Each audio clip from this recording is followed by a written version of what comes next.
Selamat siang, Assalamualaikum warahmatullahi wabarakatuh kepada penyuluh dan admin penyuluhan di wilayah Indonesia.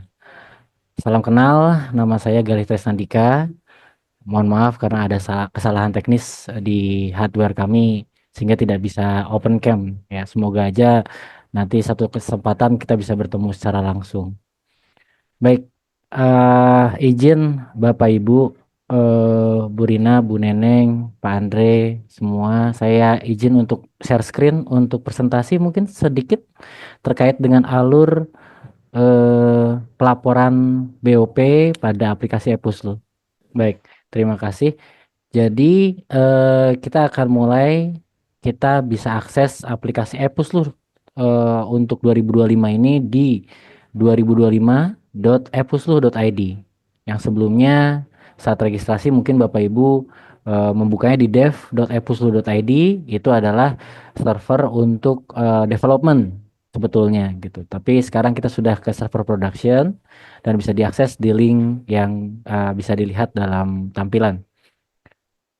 Selanjutnya, Bapak Ibu, yang perlu kami jelaskan adalah terkait dengan tingkatan pengguna yang ada di aplikasi ePuslu, yaitu ada admin pusat, penyuluh pusat, admin provinsi, admin kabupaten kota, admin BPP, dan juga penyuluh.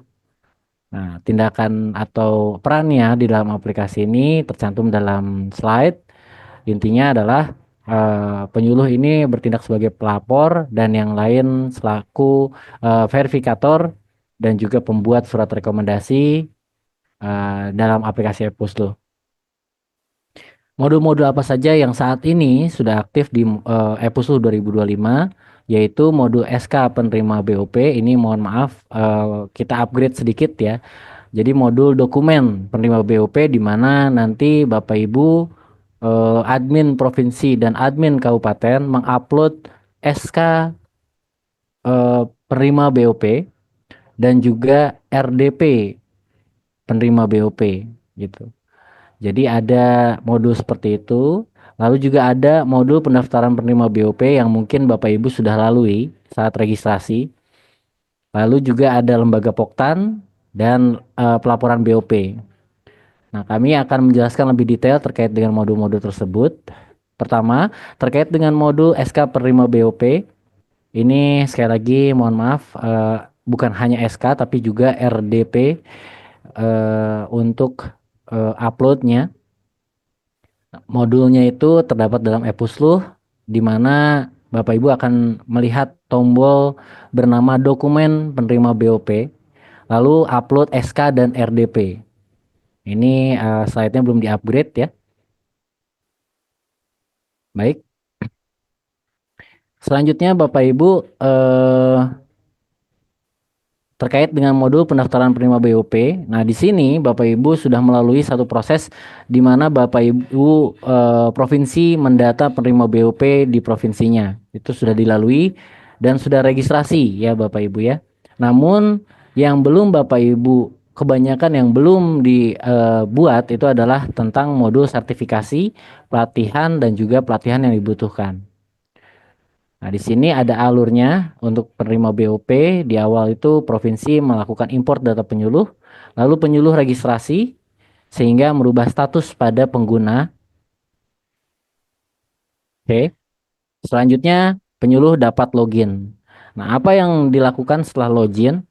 Yaitu Bapak Ibu melakukan editing data. Memastikan bahwa datanya itu sudah sesuai dengan data yang dimiliki oleh Bapak Ibu. Yang bisa diubah oleh penyuluh data-data detail lain selain NIP, NIK, ada beberapa poin ya, kayak wilayah daerah tempat kerja dan lain-lain. Itu hanya bisa diubah oleh admin kabupaten atau provinsi ataupun BPP ya. Adminnya ya, bukan penyuluhnya. Nah, saat penyuluh ini melihat data pribadinya, akan ada modul di bawahnya yaitu tiga hal: tambah data sertifikasi, tambah data pelatihan yang dibutuhkan, dan juga tambah data pelatihan. Nah, sebagai catatan penting Bapak Ibu bahwa penyuluh tidak akan bisa melaporkan BOP jika belum ada data sertifikasi yang bertanda merah, ya. Kenapa demikian? Kami perlu mendata apakah penyuluh tersebut sudah disertifikasi atau belum. Tidak masalah jika belum, nanti diisikan saja belum, dan nanti bisa didetailkan jenis apa sertifikasi yang dibutuhkan. Seperti itu. Lalu kita bergerak pada modul lembaga BPP. Nah, ini eh, dilakukan oleh admin BPP, di mana admin BPP ini terdapat validasi harus melengkapi data-data lembaganya, di antara lain nama koordinator, nomor HP koordinator, lalu kondisi bangunan dari BPP, seperti itu. Dan sebagai catatan bahwa yang membuat jika ada lembaga BPP baru itu hanya boleh dibuat oleh admin pusat, Bapak Ibu. Jadi tidak bisa dibuat oleh provinsi ataupun kabupaten. Lalu selanjutnya yang kedua adalah admin BPP wajib melengkapi data kelembagaannya di modul data lembaga BPP agar dapat memverifikasi pelaporan BOP penyuluhnya.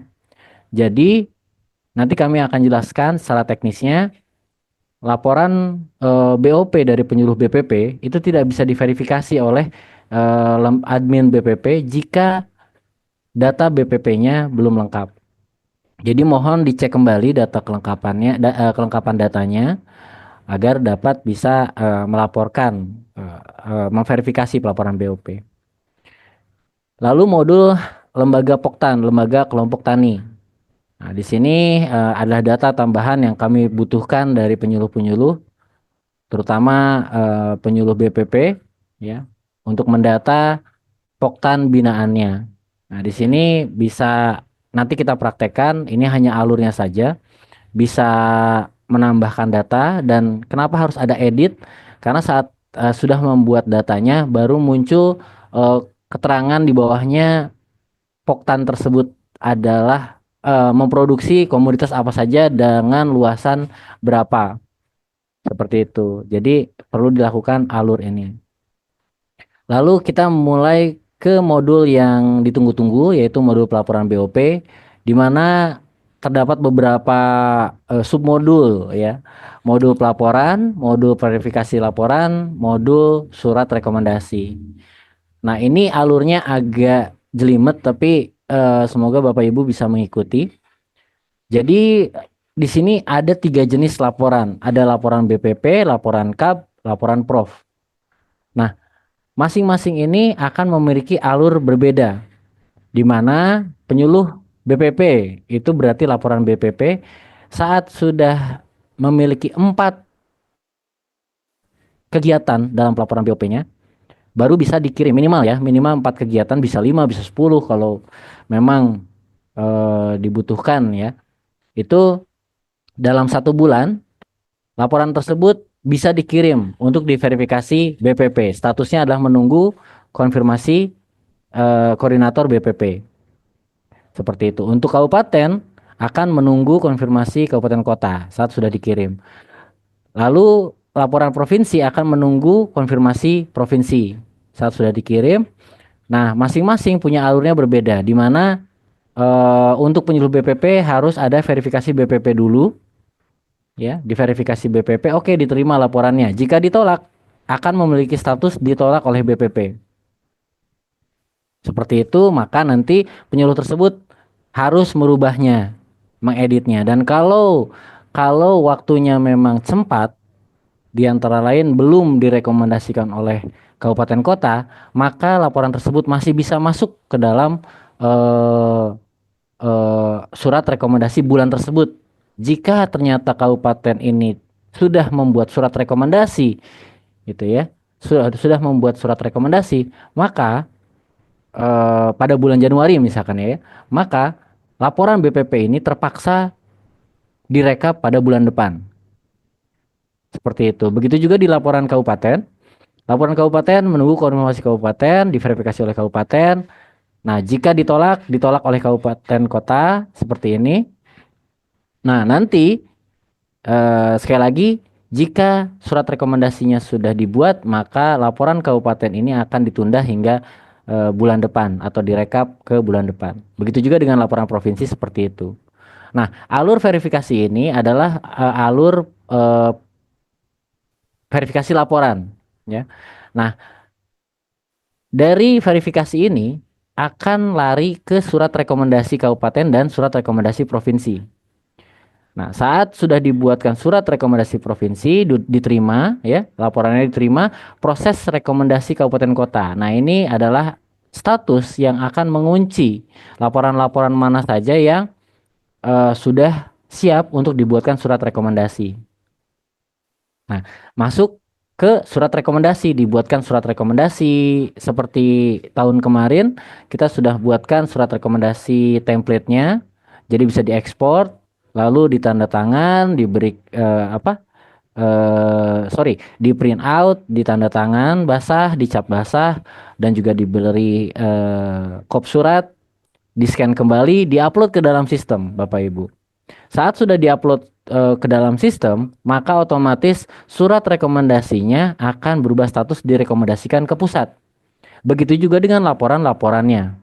Laporan BPP, laporan kabupaten, laporan provinsi akan berubah statusnya menjadi direkomendasikan ke pusat.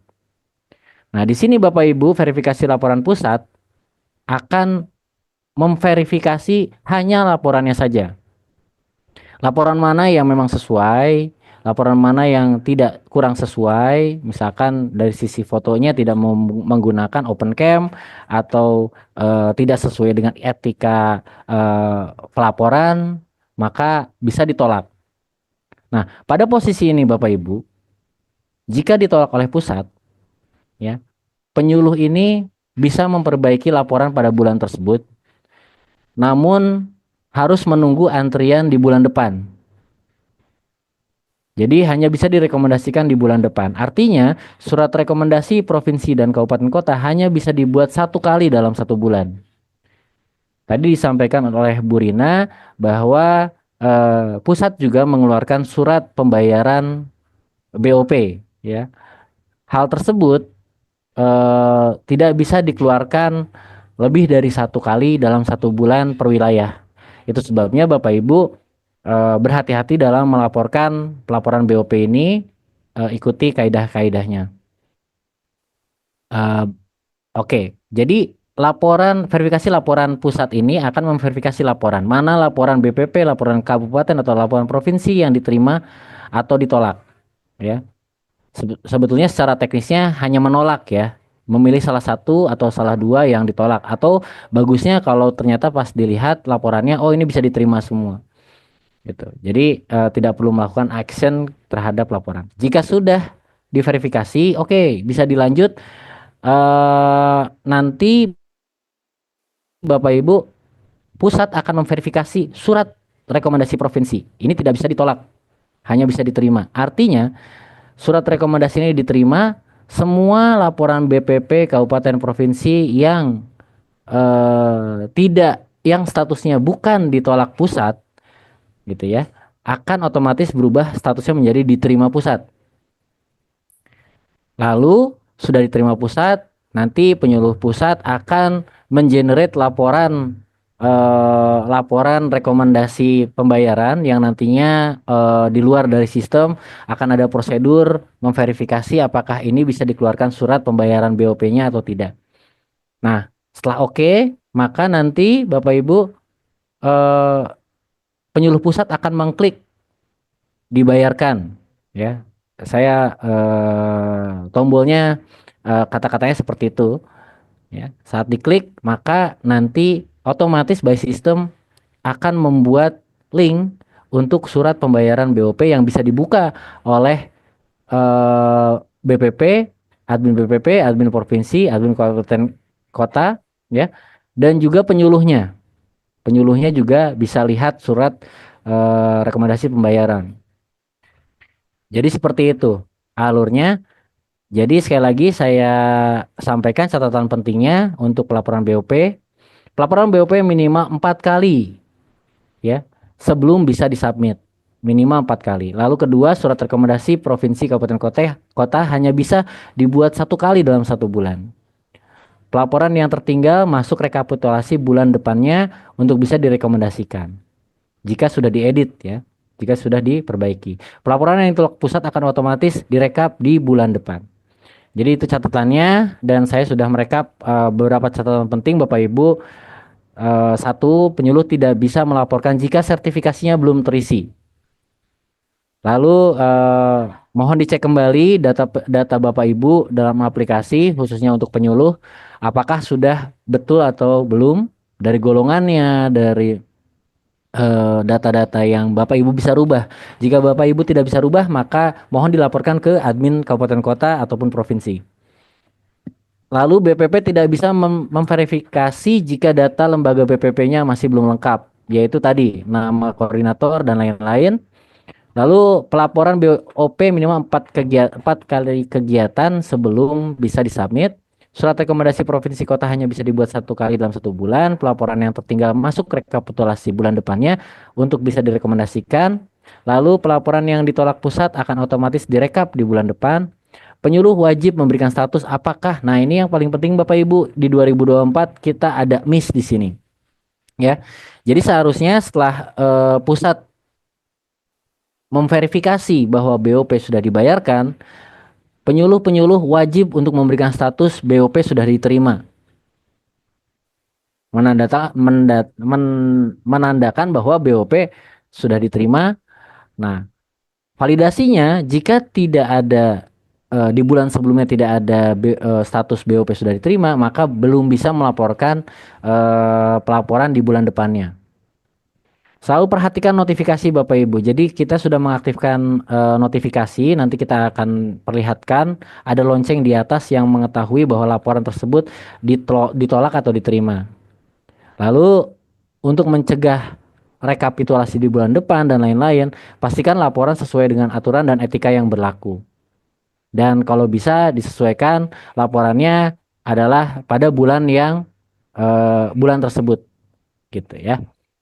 Baik, Bapak Ibu, untuk alurnya mungkin kami sudah sampaikan. Kalau masih ada waktu mungkin Bu Neneng, apakah bisa didemonstrasikan aplikasinya? Mas Izin Bu Gali, Rina? ini yang paling terpenting, Siap. akan Mas Gali.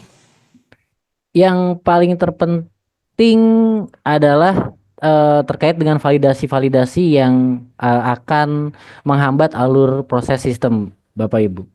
Jadi validasinya tadi bahwa eh, penyuluh harus bisa harus mensubmit pelaporan BOP minimal 4 kegiatan dan juga untuk admin BPP itu tidak bisa memvalidasi atau memverifikasi laporan penyuluh jika ternyata lembaga BPP-nya tidak lengkap.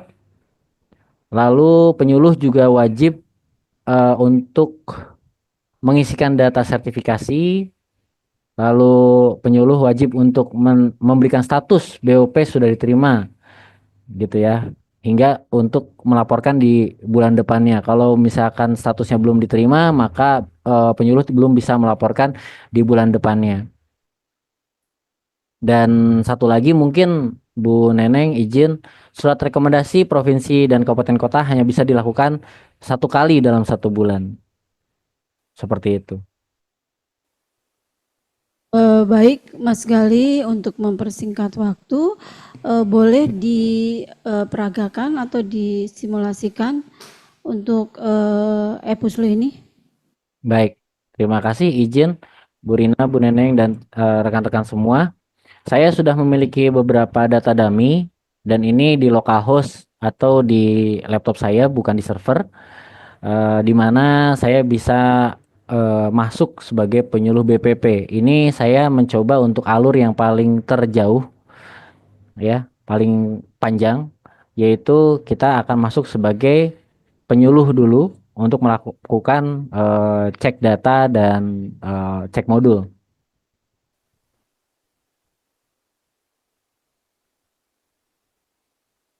Baik, jadi tampilannya seperti ini Bapak Ibu untuk loginnya dan setelah modul-modul ini aktif maka eh, barulah kita akan membuatkan front end atau tampilan counting di dashboard seperti 2024 setelah modul-modul ini berjalan semua.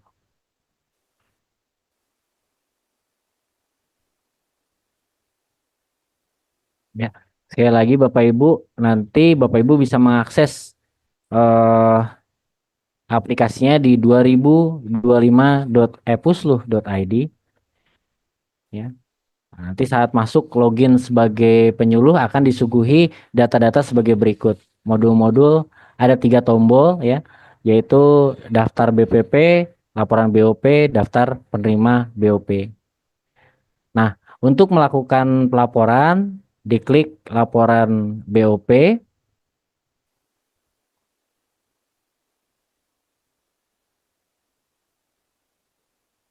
Ini mungkin karena saya share screen juga, mohon izin Bapak Ibu agak lambat ya.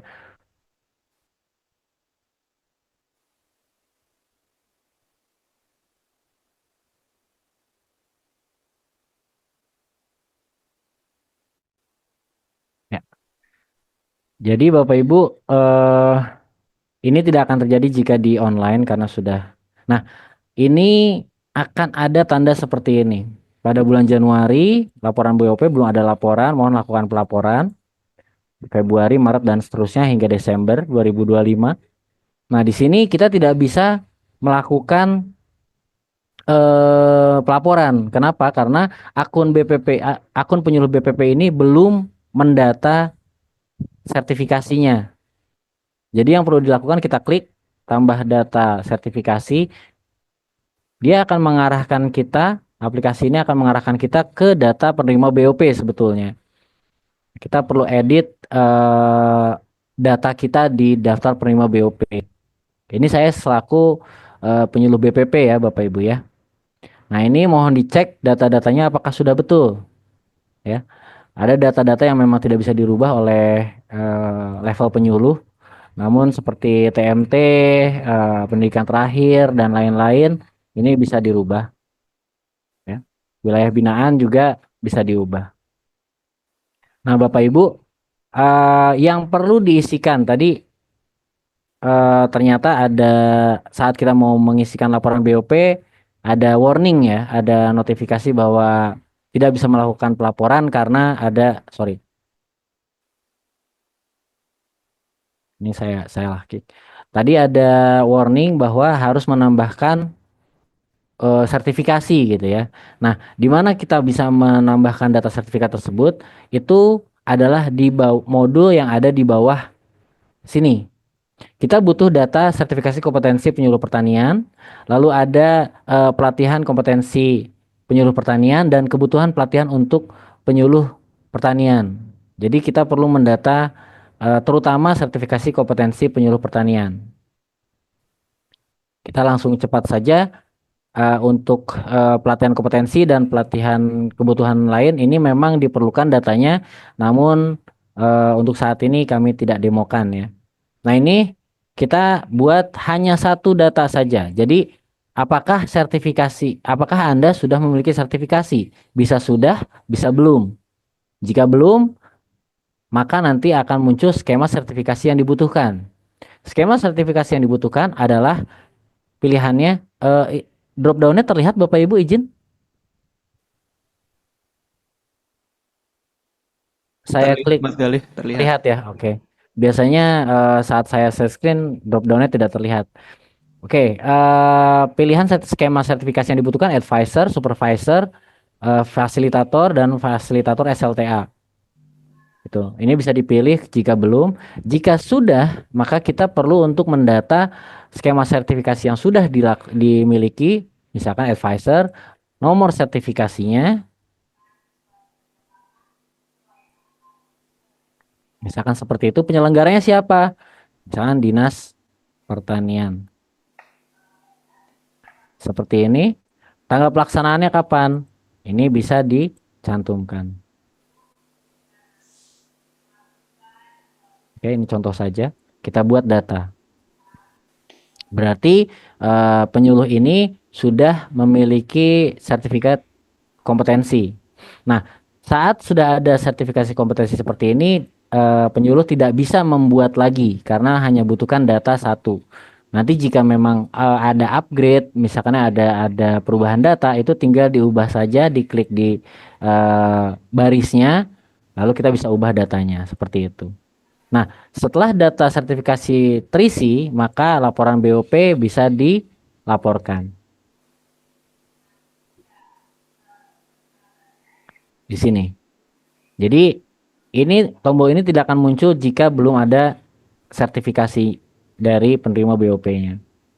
Jadi kita klik buat laporan.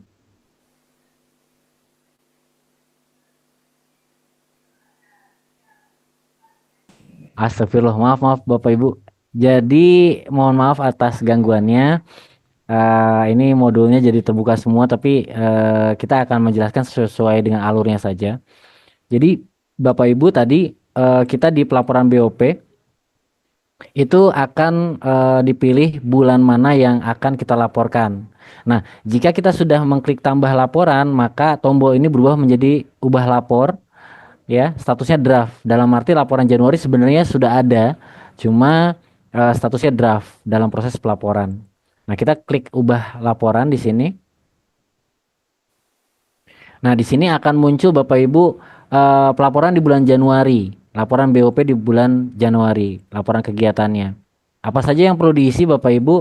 Data-data yang perlu diisi dalam laporan BOP di level penyuluh BPP ataupun kabupaten provinsi, yaitu kita pertama melaporkan tanggal lapor sesuai dengan bulannya.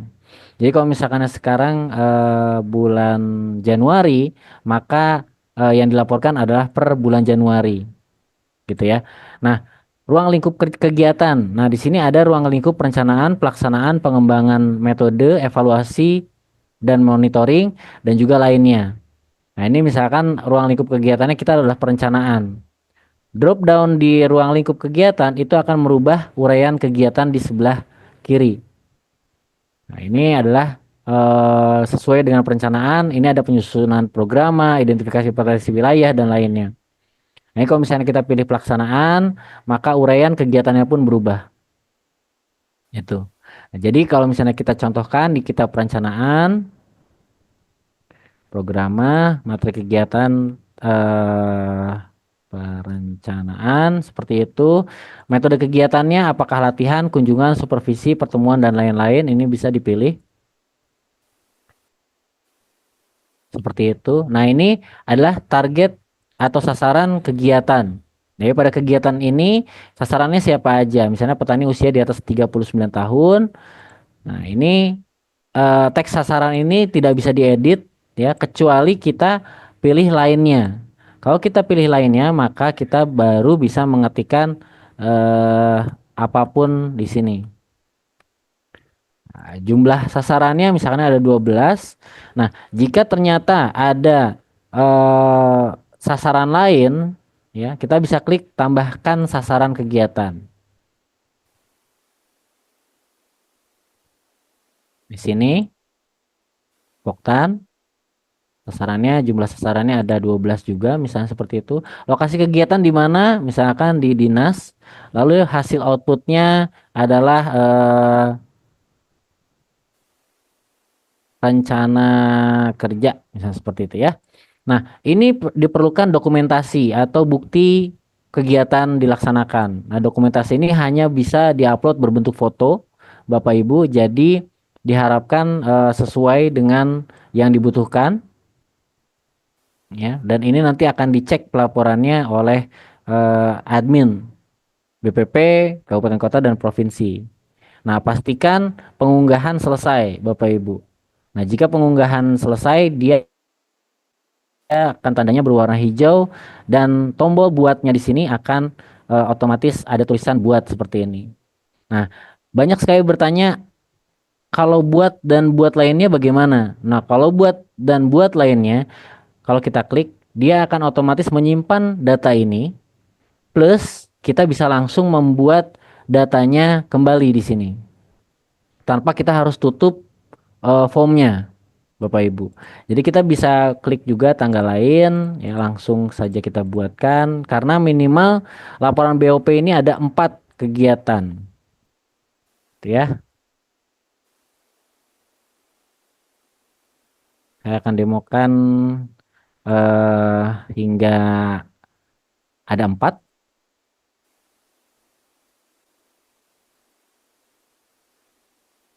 ya.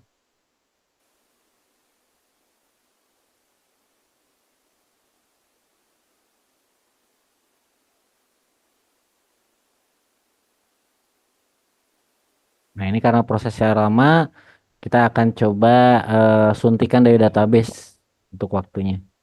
Jadi kita sudah berhasil membuat 2 laporan. Kalau membuat 2 laporan, maka ini masih bentuknya draft statusnya. Tidak bisa dikirimkan ke BPP untuk verifikasi atau tidak bisa melanjutkan alur proses verifikasi. Apa yang diperlukan adalah harus ada minimal 4 laporan. Nah, ini memang prosedur yang eh, by system ya kita suntikan agar mempersingkat waktu saja. Kita akan membuat laporan lainnya.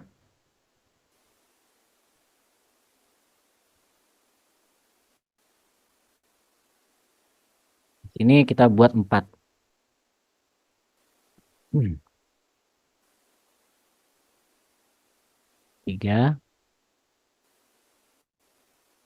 4.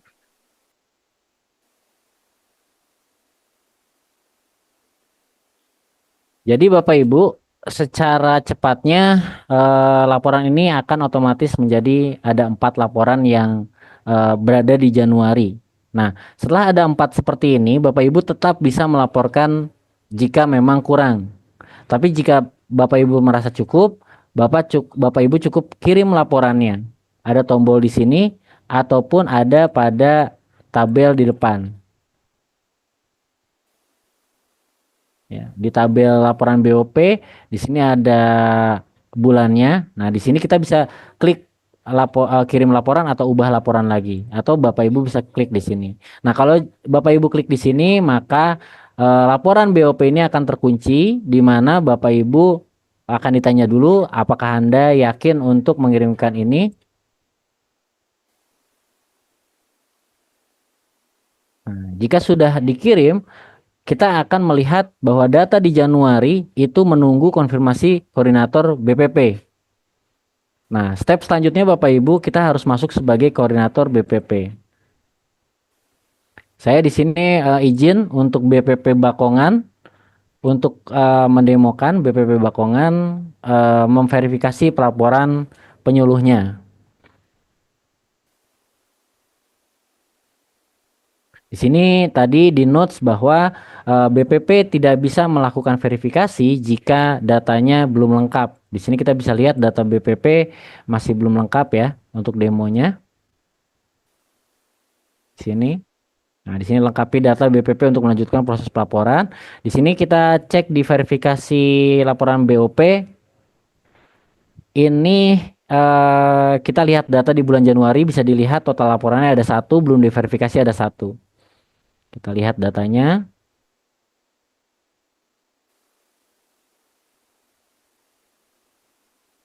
Izin sekali lagi karena di localhost jadi loadingnya agak lama. Sedangkan kalau di online seharusnya lebih lancar gitu ya. Baik, di sini kita bisa lihat ya di akun BPP. Di sini ada laporan yang tadi sudah dibuat.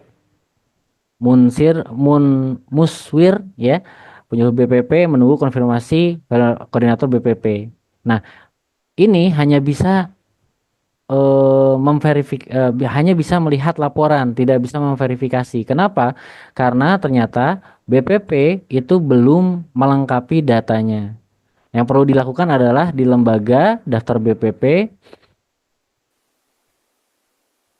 Di sini daftar BPP kita perlu melengkapi data apa saja, yaitu terkait dengan kelengkapan data nama lengkap koordinator. Ini saya tes dulu. Jenis koordinator adalah fungsional fungsional penyuluh, struktural atau fungsional lain. Lalu status koordinator BPP apakah PNS, P3K atau THLT BPP. Lalu nomor kontak koordinatornya ya sebagai contoh itu. Nah, ini kita harus melengkapi data alamat BPP. Nah, di sini juga kita perlu menambahkan status bangunan. Status bangunan apakah milik sendiri, sewa atau menumpang. Kondisinya baik, kelas BPP-nya misalkan Madya, seperti itu. Kita simpan. Sekali lagi, hal ini bisa mempengaruhi verifikasi kita sebagai admin BPP terhadap laporan penyuluhnya. Jika data ini belum ada, maka verifikasi laporan BOP tidak bisa dilakukan. Nah, setelah kita lengkapi data BPP, seharusnya muncul tombol tombol untuk memverifikasi diterima atau ditolak pelaporannya. Nah, di sini ini terbalik ya. Harusnya tidak seperti ini, oke. Nah, di sini akan muncul verifikasi dan ditolak, Bapak Ibu. Jika sudah dilengkapi. Ini terbalik, izin. Nah, jadi prosedur ditolak, maka nanti akan membalikan ke penyuluh dan memberikan notifikasi. Di mana notifikasinya? Yaitu ada di lonceng di atas. Di sini akan muncul notifikasi bahwa laporan Anda ditolak, gitu ya, di penyuluh, di akun penyuluh. Nah, kita akan prosedurkan untuk diverifikasi dulu untuk saat ini, maka statusnya berubah menjadi menunggu konfirmasi kabupaten kota. Nah, kita akan demokan selanjutnya adalah admin kabupaten kota.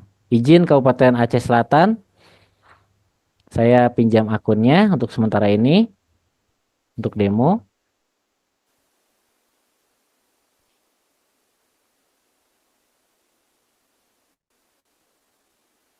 Nah, untuk Kabupaten Aceh Selatan di sini akan ada verifikasi laporan BOP dulu.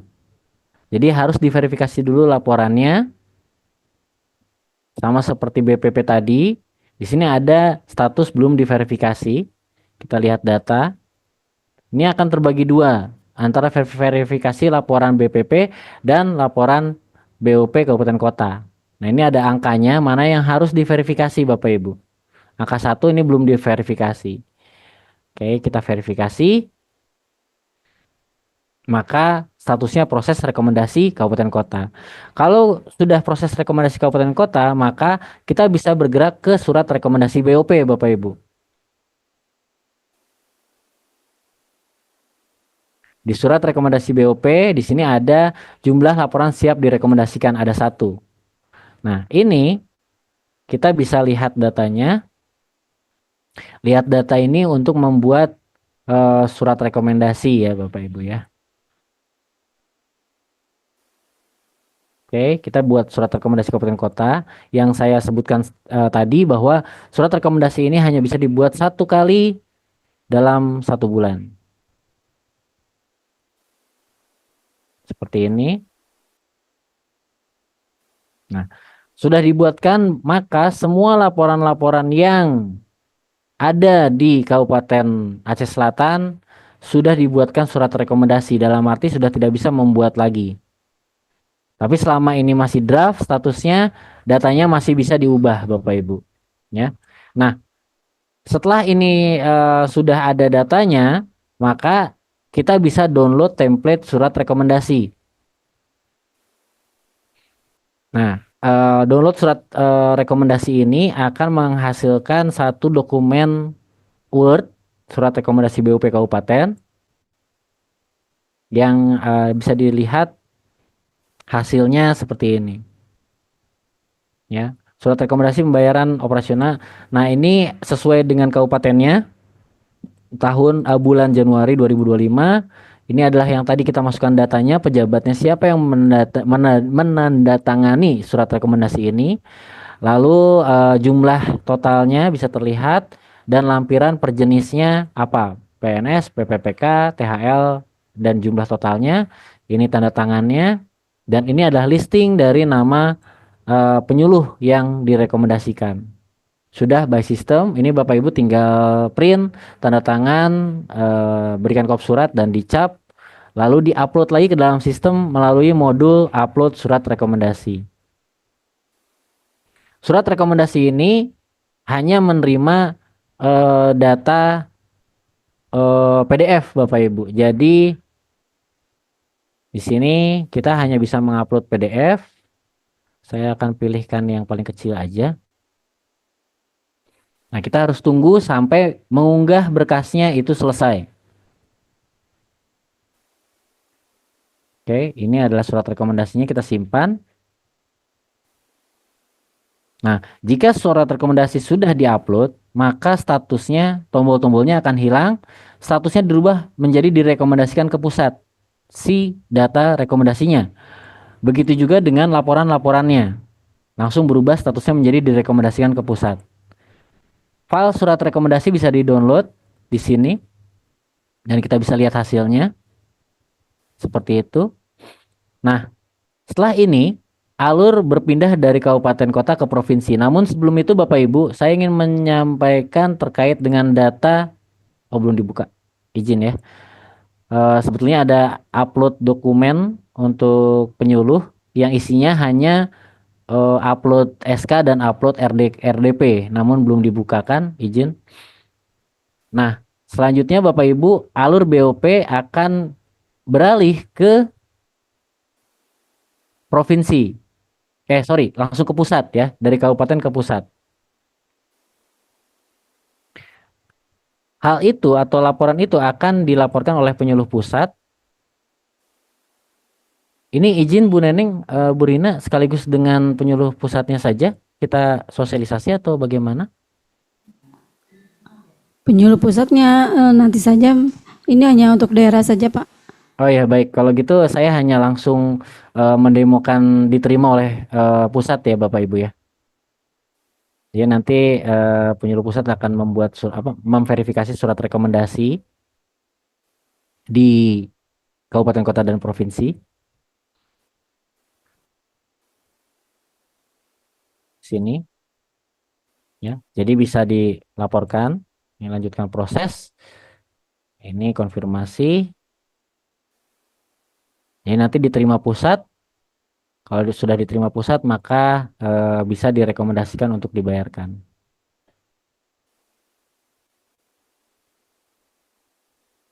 Nah, disetujui untuk dibayarkan. Nah, nanti Bapak Ibu provinsi, kabupaten, kota, dan penyuluhnya bisa melihat surat pembayaran seperti ini. Ini bentuknya PDF ya.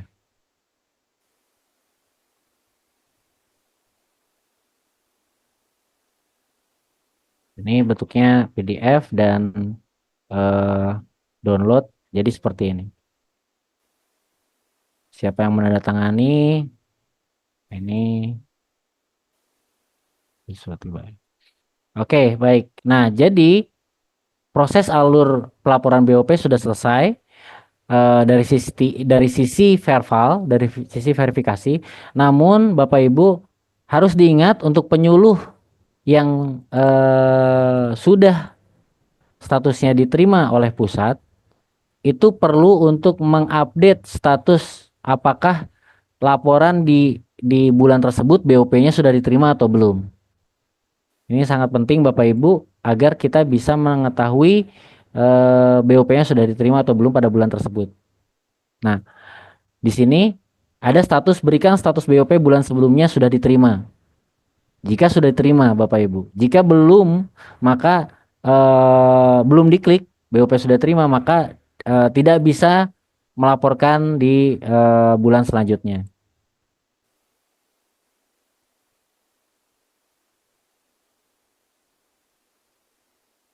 Seperti ini.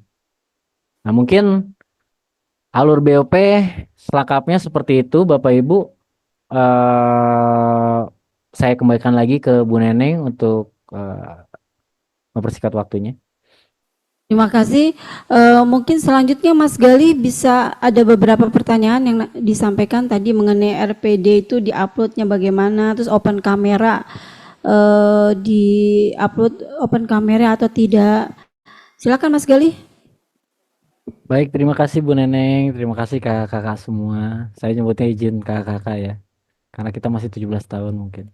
Nah, izin Bapak Ibu, pertama terkait dengan Kadija di Provinsi Bali menanyakan expired, sertifikat expired. Ini kita baru ada pilihan eh, belum dan sudah sertifikasi. Nah, sedangkan kita perlu mengupload data tersebut untuk melanjutkan alur pelaporan BOP. Nah, ini dari sisi kebijakan Bapak Ibu semua ya. Bagaimana dari sisi pusat terkait dengan expert ini apakah dipilih saja belum statusnya karena sudah expired gitu. Karena itu nggak masalah kalau misalkan memang statusnya belum, toh sistem hanya membaca ada data atau tidak di data sertifikasi gitu. Nanti terkait dengan ternyata dibutuhkan ada data yang eh, apa expired, maka nanti mungkin bisa dibuatkan satu status lagi bahwa sertifikasi ini expired. Nih kita bisa lihat Bapak Ibu di sertifikasi penyuluh di sini ada dua pilihan, sudah atau belum. Nah, mungkin kalau misalkannya ada tambahan satu lagi modul atau apa pilihan expired, mungkin seperti apa isiannya nanti mungkin bisa dibicarakan di sesi lain ya dengan pusat seperti itu. Tapi kalau misalkan memang diputuskan ya jatuhnya belum memiliki sertifikasi gitu ya, maka cukup untuk memilih sertifikasi yang dibutuhkan apa. Mungkin untuk expired itu berkaitan tidak hanya berkaitan dengan teknis tapi juga dari sisi kebijakan.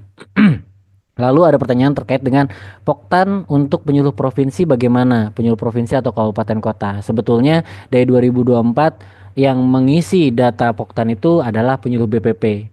Asumsinya bahwa BPP itu lebih dekat posisinya dengan Poktan yang ada di wilayahnya. Namun pada sistem ini sekarang eh, Poktan yang muncul di akun penyuluh itu adalah Poktan sesuai dengan wilayah binaan.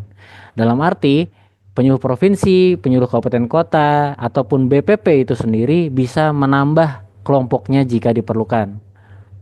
Jika diperlukan dan jika belum ada gitu ya. Jangan sampai kita mengisikan data double eh,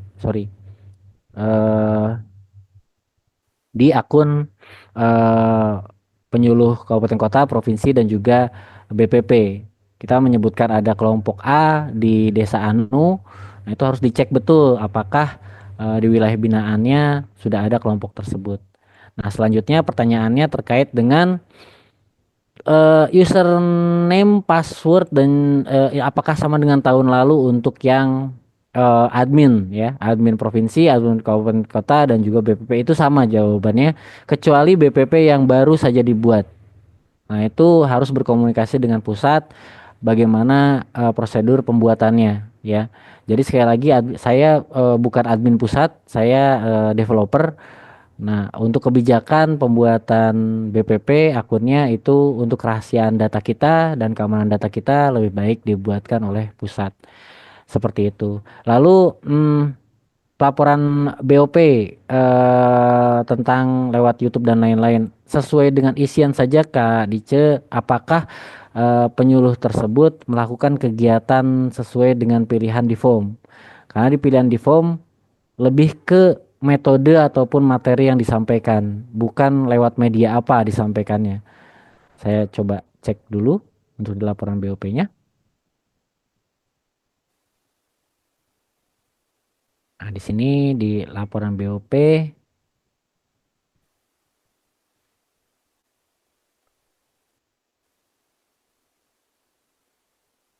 Nah, sebetulnya untuk penyuluh provinsi dan kabupaten kota juga akan muncul seperti ini, laporan BOP, hanya berbeda alur ya. Jadi kalau penyuluh kabupaten kota dan provinsi itu saat sudah dikirim datanya, statusnya itu direkomendasikan ke kabupaten kota, di menunggu konfirmasi kabupaten kota dan atau provinsi. Jadi hanya itu aja perbedaannya statusnya. Tapi alurnya tetap sama. Saat kita buat laporan BOP harus membuat atau mengisi form yang sesuai. Nah, form yang sesuai itu yang dibutuhkan tanggal lapor, ruang lingkup kegiatan, uraian kegiatan ya sesuai dengan pilihannya seperti ini dan metode kegiatan gitu. Apakah media cetak metodenya atau latihan dan lain-lain. Ini sesuai dengan pilihan di sini saja. Nah, kalau misalnya untuk YouTube dan lain-lain itu tidak tidak berbeda dengan 2024 kita medianya melalui apa itu tidak dicantumkan di sini. Mungkin kita bisa masukkan ke lokasi kegiatan. Seperti itu. Nah, mumpung masih di sini Bapak Ibu ada pertanyaan dari Pak Paulus dari Kalimantan Barat yaitu haruskah open kamera atau tidak?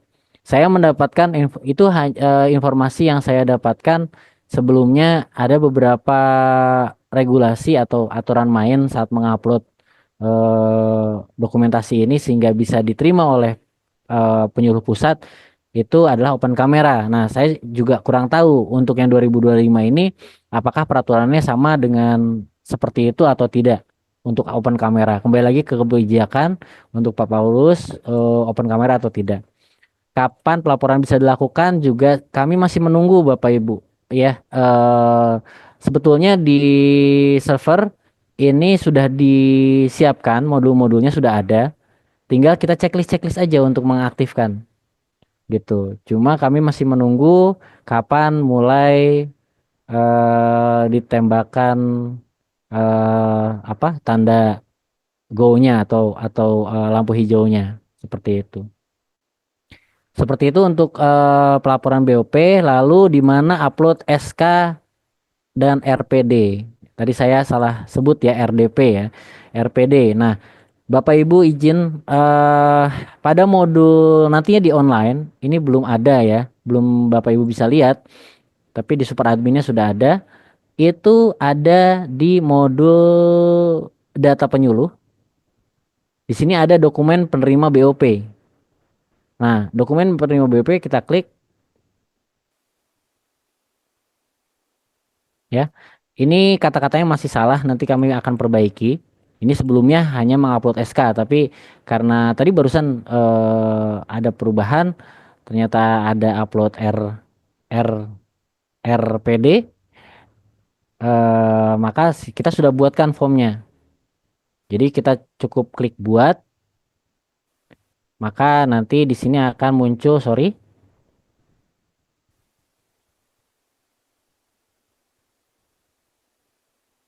oke, masih ada kesalahan. Jadi modulnya di dokumen penerima BOP, saya coba di sini saja. Oh iya, saya super admin ya, maaf. Nah di sini. Jadi di sini kita harus mengupload dokumen tersebut, izin ya. Jadi nanti ada modul 2 form upload SK dan upload RDP. Ini kebetulan saya contohkan di Kabupaten Garut ini sudah mengupload SK namun belum mengupload RDP. Nah, ini nanti bisa dilengkapi lagi untuk RDP-nya dengan klik ubah ya. Ubah data lalu diupload RPD-nya. Seperti itu Bapak Ibu. eh oke. Sampai sini mungkin Bu Dice, Pak Paulus atau Bu Yesi ada yang kurang lengkap? Oh, untuk paket data dan pulsa memang saat ini tidak ada Pak izin Bapak dan Ibu. Sehingga memang kalau itu tidak ada kekhususan untuk mengupload laporan paket data ataupun pulsa. Kalau sekiranya itu menjadi bagian dari kegiatan fasilitasi BOP untuk sebagai sumber ya mencari informasi bahan-bahan materi, silakan dibuatkan di dalam format laporan BOP yang saat ini memang laporan BOP tadi sudah disampaikan Mas Gali ya secara online dibuatnya. Baiknya demikian, Bu. Izin Bu, itu juga saya mau menambahkan, saya udah dapat Silakan. PM juga untuk ini ya, izin sebentar aja. Sebelum ditutup, pertama terkait dengan data sertifikasi saya ingin menambahkan tetap harus diisi, tapi bisa diisi belum begitu. Terus untuk Bu Regi di Majalengka juga untuk kelompok tani kabupaten tidak langsung ke Poktan, izin sekali lagi eh, memang yang harus mengisi itu apa penyuluh BPP, tapi bisa ditambahkan oleh kelompok tani ini ditambahkan oleh kabupaten. Lalu perubahan status PNS izin di sistem itu memungkinkan untuk dirubah oleh admin BPP ataupun admin kabupaten atau admin provinsi sehingga nanti otomatis nilainya juga berubah. Namun dari sisi kebijakannya mungkin nanti bisa komunikasi lagi ke depannya. Baik, Bapak Ibu, sekali lagi kami mengucapkan terima kasih banyak atas perhatian, partisipasi dan kerjasama, terutama sudah berkenan hadir ya mengikuti sosialisasi pelaporan dan pembayaran BOP melalui DA Kanan Fisik tahun 2025. harapannya Bapak dan Ibu tetap semangat meskipun tadi disampaikan aktivitas banyak gitu ya. Kami memahami gitu karena kan memang ujung tombak di kegiatan pembangunan pertanian itu para penyuluh gitu. Apa-apa penyuluh kami sangat paham. Mudah-mudahan apa-apa yang sudah Bapak Ibu lakukan, kerjakan akan nanti tentunya membuat perubahan yang baik buat pembangunan ya, tujuan pembangunan, dan tentunya Allah SWT yang akan membalas kebaikan Bapak dan Ibu. Barangkali demikian, dengan berakhirnya acara ini kami tutup. Kami sekali lagi mengucapkan terima kasih, tetap semangat, salam sehat semuanya buat Bapak dan Ibu. Kami tutup dengan ucapan alhamdulillah dan assalamualaikum warahmatullahi wabarakatuh.